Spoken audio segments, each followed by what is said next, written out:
with me, trainer Regina Woodlands and Foresterias along the east coast of Australia. They are very loud bird and can mimic almost any sound. They typically feed on seeds, nuts, fruits such as durian, papaya, and rambutan. And they also love corn. Now guys, do you think it doesn't?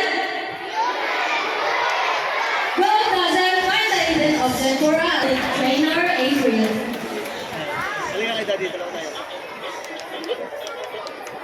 Now, our next girls. All the girls will cheer for Sassy. Very good. So how about the boys? All the boys will cheer for Rocky. Come on, boys, let me hear you cheer. Rocky, Rocky. Very well. So, trainers ready? Birds ready? Set, go. Here's Rocky for the first ball. Followed by Sassy. Second ball for Rocky. And for the last one, and Rocky wins.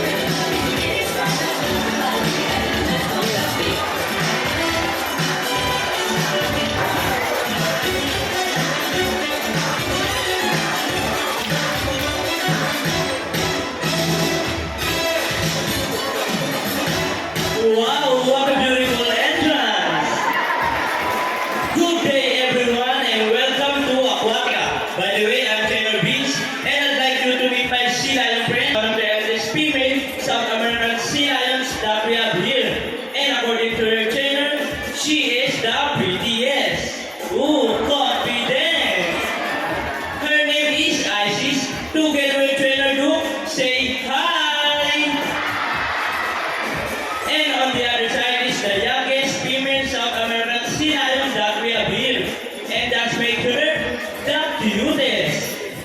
Oh, don't be shy, girl. Her name is Ira.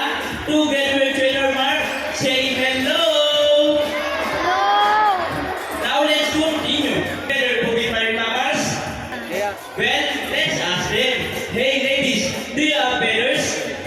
The answer is no. It's actually because of their brown flippers which are shaped like a bird's wing. See those?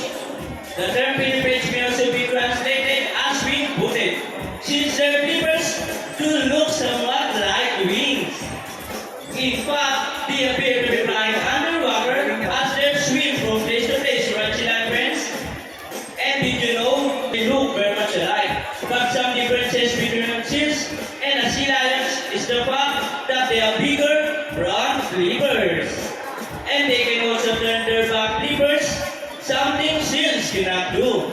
As a result, they can walk upright while on land.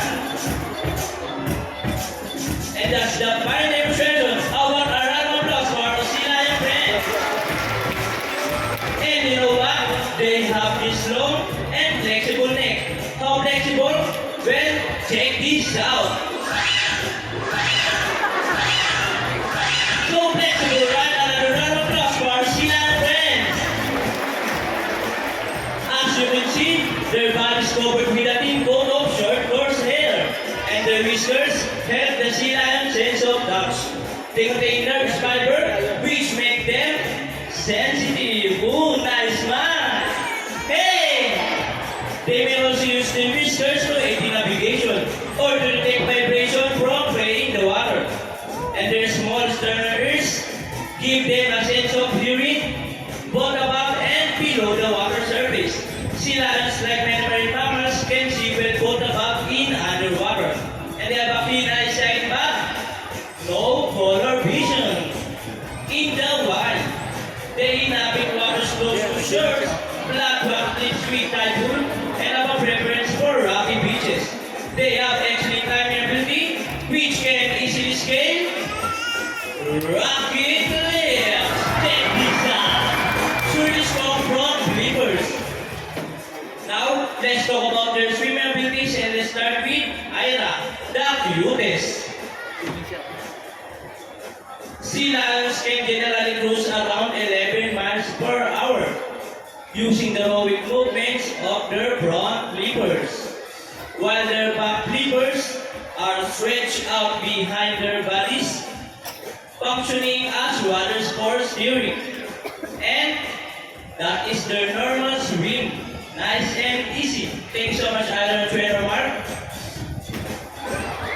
But when chasing their prey or escaping from predators, they can achieve a bird speed up to 20 ICs to 25 miles per hour. Look at that. That's so fast. A round of applause for ICs, the prettiest. Ooh, nice slide. And another one. She deserved it. Now, here's an interesting story about our sea lions. Did you know that the US Navy has trained a few of them to take part of their special operation? Yep, that's right. They're able to hold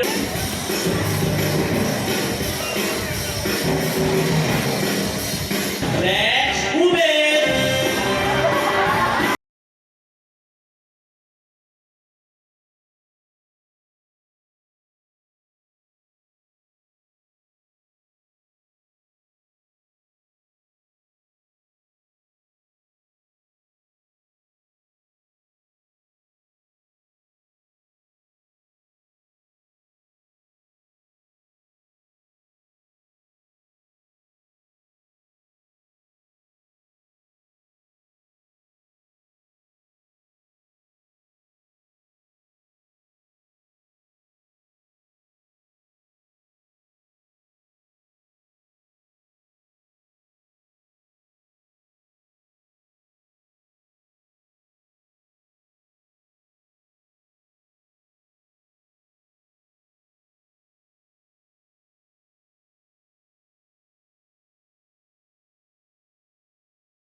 Show them what you got. People are now ready to camera, and this is the best part.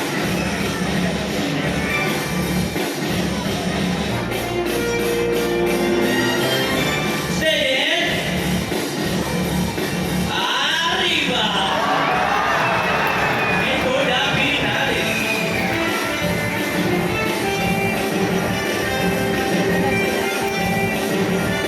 Steady, let's go.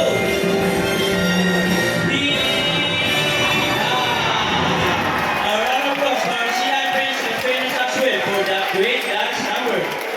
Kiss. At ang